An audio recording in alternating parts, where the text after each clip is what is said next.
خدا باپ کی زندہ کلام میں سے زبور کی کتاب۔ خدا کی شفقت کے لیے حمد و ستائش۔ زبور 107۔ خداوند کا شکر کرو کیونکہ وہ بھلا ہے اور اس کی شفقت ابدی ہے۔ خداوند کے چھڑائے ہوئے یہی کہیں، جن کو اس نے فدیہ دے کر مخالف کے ہاتھ سے چھڑا لیا اور ان کو ملک ملک سے جمع کیا، پورب سے اور پچھم سے، اتر سے اور دکن سے۔ وہ بیابان میں صحرا کے راستہ پر بھٹکتے پھرے، ان کو بسنے کے لیے کوئی شہر نہ ملا۔ وہ بھوکے اور پیاسے تھے اور ان کا دل بیٹھا جاتا تھا۔ اپنی مصیبت میں انہوں نے خداوند سے فریاد کی اور اس نے ان کو ان کے دکھوں سے رہائی بخشی۔ وہ ان کو سیدھی راہ سے لے گیا تاکہ بسنے کے لیے کسی شہر میں جا پہنچیں۔ کاش کے لوگ خداوند کی شفقت کی خاطر اور بنی آدم کے لیے اس کے عجائب کی خاطر اس کی ستائش کرتے، کیونکہ وہ ترستی جان کو سیر کرتا ہے اور بھوکی جان کو نعمتوں سے مالا مال کرتا ہے۔ جو اندھیرے اور موت کے سایہ میں بیٹھے مصیبت اور لوہے سے جکڑے ہوئے تھے، چونکہ انہوں نے خدا کے کلام سے سرکشی کی اور حق تعالیٰ کی مشورت کو حقیر جانا، اس لیے اس نے ان کا دل مشقت سے عاجز کر دیا۔ وہ گر پڑے اور کوئی مددگار نہ تھا۔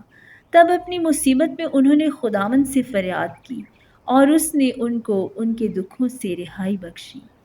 وہ ان کو اندھیرے اور موت کے سایہ سے نکال لایا اور ان کے بندھن توڑ ڈالے۔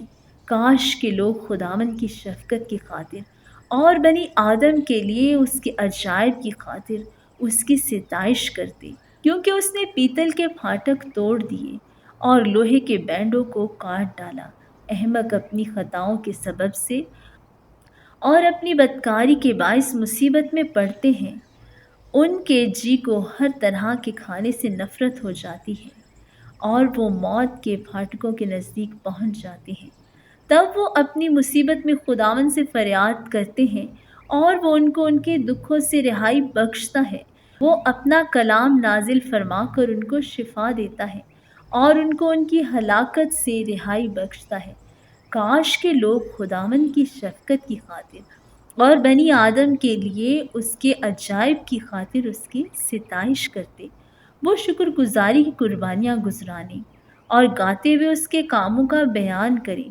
جو لوگ جہازوں میں بحر پر جاتے ہیں اور سمندر پر کاروبار میں لگے رہتے ہیں، وہ سمندر میں خداوند کے کاموں کو اور اس کے عجائب کو دیکھتے ہیں، کیونکہ وہ حکم دے کر طوفانی ہوا چلاتا ہے جو اس میں لہریں اٹھاتی ہیں۔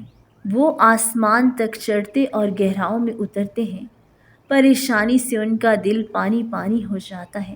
وہ جھومتے اور متوالے کی طرح لڑکھڑاتے اور حواس باختہ ہو جاتے ہیں۔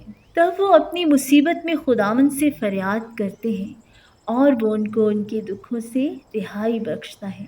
وہ آندھی کو تھما دیتا ہے اور لہریں موقوف ہو جاتی ہیں۔ تب وہ اس کے تھم جانے سے خوش ہوتے ہیں۔ یوں وہ ان کو بندرگاہ مقصود تک پہنچا دیتا ہے۔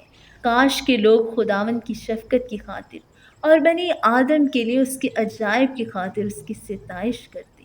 وہ لوگوں کے مجمع میں اس کی بڑھائی کریں اور بزرگوں کی مجلس میں اس کی حمد۔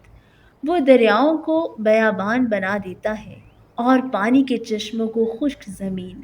وہ زرخیز زمین کو صحرائی شور کر دیتا ہے، اس لیے کہ اس کے باشندے شریر ہیں۔ وہ بیابان کو جھیل بنا دیتا ہے اور خشک زمین کو پانی کے چشمے۔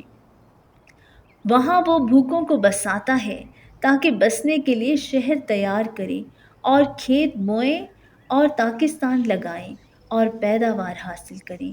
وہ ان کو برکت دیتا ہے اور وہ بہت بڑھتے ہیں اور وہ ان کے چوپایوں کو کم نہیں ہونے دیتا۔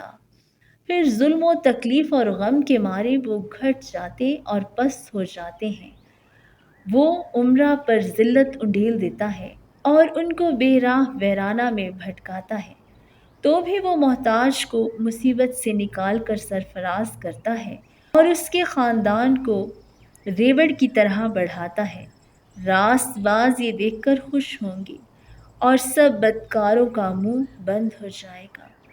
دانا ان باتوں پر توجہ کرے گا اور وہ خداوند کی شفقت پر غور کریں گے۔ آمین۔